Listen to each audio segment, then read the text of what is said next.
negara kita Indonesia itu, saya pikir secara pandangan religius ya, itu terlalu banyak penghafalnya dibandingkan pengamalnya. Jadi dominasi apa pengamal itu dikalahkan oleh dominasi penghafal.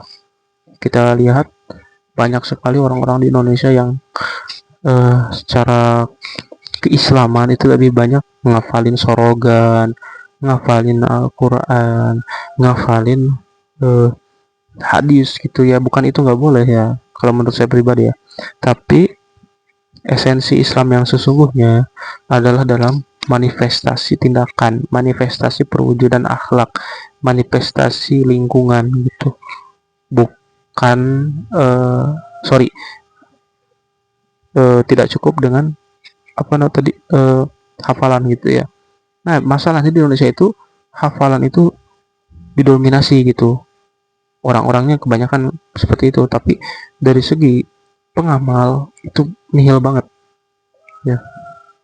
Saya pikir Khalid bin Walid ya, seorang kaisar, seorang panglima gitu, panglima perang.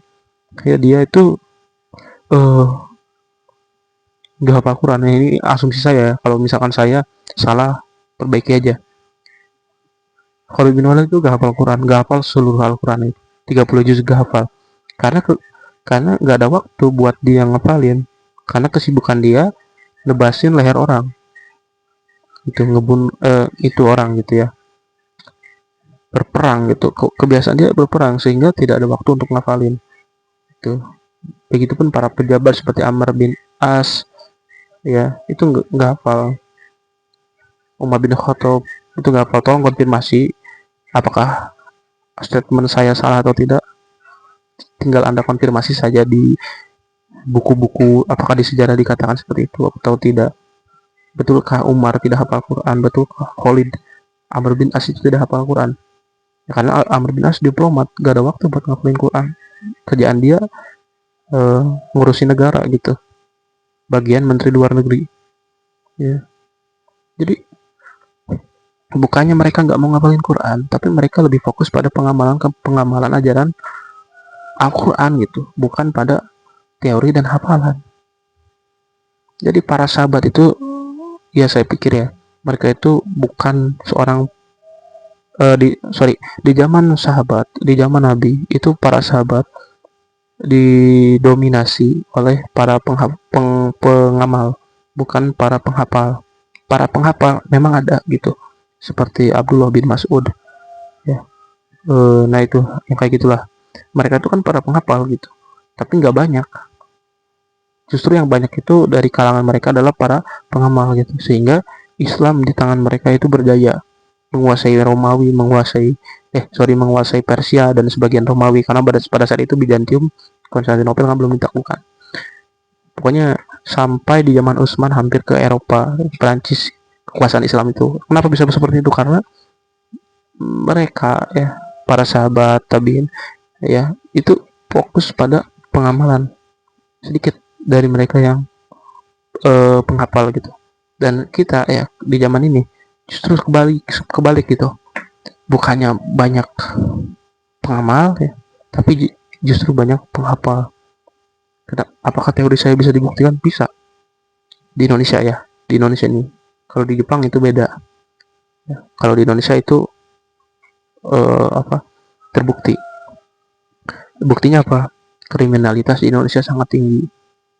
Terus kebersihan, ditanya tentang lingkungan, Indonesia paling kotor negaranya.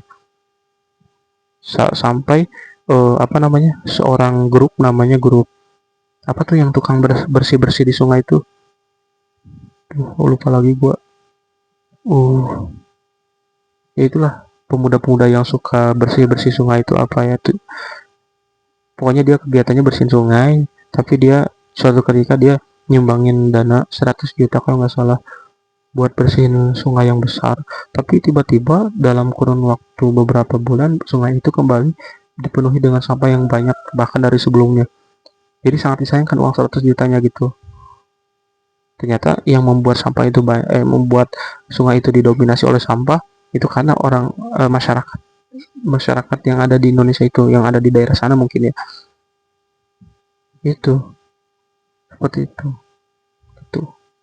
Jadi secara lingkungan pun kotor gitu. Sedangkan Islam menyukai toharoh, suci, kebersihan gitu. Menyukai kerapihan Islam itu. Menyukai keadilan, menyukai uh, akhlakul karimah, sorry. Tapi kebanyakan kriminalitas meningkat, pelecehan, ya, dan lain sebagainya itu. Jadi di Indonesia ini kebanyakan itu para penghafal dibandingkan para pengamal, dan ustadz-ustadz yang tampil di mimbar itu kebanyakan mereka itu membahas apa hal-hal yang tidak lagi relevan untuk dibahas gitu. Bukan malah yang seharusnya nih, harusnya kan membahas hal-hal yang relevan gitu dengan keadaan masyarakat saat ini. Tapi yang dibahas itu malah hal-hal yang gak relevan lagi gitu, dengan keadaan. Nah itu mungkin apa unek-unek saya gitu ya. Barangkali video ini rame, tolong di share biar rame, biar viral gitu ya.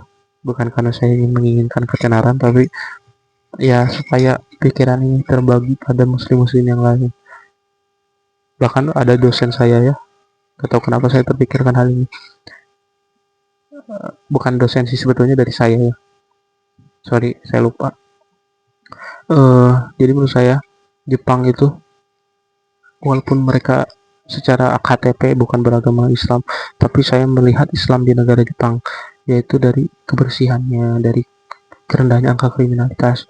Jadi menurut saya pribadi, Jepang, Swiss, ya, itu mereka adalah negara-negara Islam. Sedangkan Indonesia bukan negara Islam. Kenapa? Karena Islam yang sesungguhnya adalah ya yang diwujudkan dalam tindakan, bukan dari hafalan semata. Itu aja sih. Terima kasih.